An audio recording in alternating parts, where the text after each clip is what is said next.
నమస్తే, welcome to reflection news. నేను శర్మ.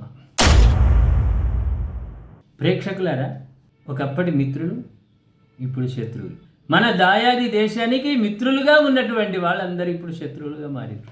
ఎందుకంటే పాకిస్తాన్ నిర్వాకం, పాకిస్తాన్ ఒక మాట అన్నది అంటే ఆ మాట మీద ఉండేటువంటి దేశం కాదు అని ప్రపంచానికి తెలుసు. అందులో అరబ్ కంట్రీస్కు స్పష్టంగా తెలుసు. మన ఇరాన్ యుద్ధం, ఇజ్రాయెల్ అమెరికా కలిపి ఇరాన్ మీద చేస్తున్న యుద్ధంలో ఎన్నో హామీలు ఇచ్చిర్రు పాకిస్తాన్.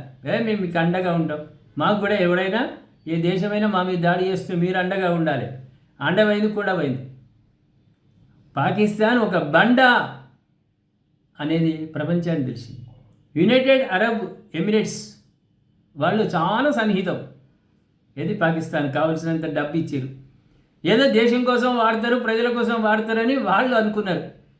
కానీ వాడు పాకిస్తాన్ వాడింది ఉగ్రవాదుల కోసం, మన దేశం వైపు పంపించడానికి, దేశంలో ఉన్న అమాయకులను చంపడానికి వాడు ఉగ్రవాద శిబిరాలు ఏర్పాటు చేసి శిక్షణ ఇచ్చి మన దేశం మీద పంపేందుకు వాడింది వాడు. ఇప్పుడు ఏమైంది? వాడికి మండింది, అరబ్ వాళ్లకు మండింది, యుఏఈ వాళ్ళకు మండి ఏం చేస్తున్నారే 37,000 కోట్ల రూపాయలు. ప్రేక్షకులరా, 37,000 కోట్ల రూపాయలు బాగున్నారా? మాకు ఇమ్మీడియట్లీ కట్టండి. మీరు ఏం చేస్తారు? గంగలో పడతారా, ఎక్కడ దుంకుతారు, ఏం సంగతి మాకు తెలియదు. అవి కట్టుండి ఫస్ట్. రెండవది, ఇతరత్రకు సంబంధించినటువంటి ఏదైనా మేము ఉంచుకోవడానికి వీల్లేదు, మాకు ఇమ్మీడియట్గా కట్టండి, మీతో సంబంధం లేదు, మీరు దొంగలు, మీరు ప్రపంచాన్ని ఏమో చేయాలనుకుంటున్నారు కానీ మీరే సర్వనాశనం అయిపోతున్నారు. అటువంటి దేశంతో మాకు సంబంధం లేదు. భవిష్యత్తులో భారత్తో మాకు సంబంధాలు ఇప్పుడు ఉన్నాయి, ఇంకా కొనసాగుతాయి, కానీ పాకిస్తాన్తో మాకు ఎలాంటి సంబంధం లేదు.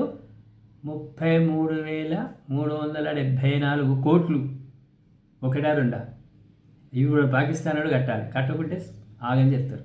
వాడు కడతాడా అంటే వాని దగ్గర లేవు, తింటందుకే తిండి లేదు వాని దగ్గర, కొనడానికి ఏం లేదు. అంతా గత్తరగా మారిపోయింది మన దాయాది దేశం. ఇప్పుడు అరబ్ ఎమిరేట్స్ వాళ్ళు అన్నదానికి వీడు ఏం జవాబు ఇస్తారో ఏం తెలుస్తలేదు.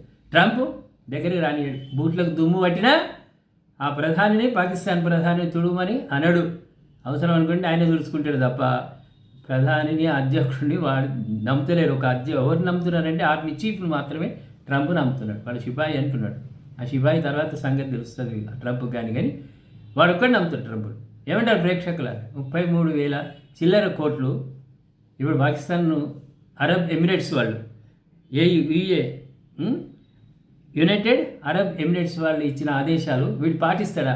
ఆ పైసలు మనం ముడుపు కడతాం కదా, ముడుపు కట్టినట్టు కట్టి వానికి ఇస్తాడా? ఏగనామం పెడతాడా? మీరు కామెంట్ రూపంలో తెలియజేయండి దయచేసి. సబ్స్క్రైబ్ చేసుకోండి, షేర్ చేయండి.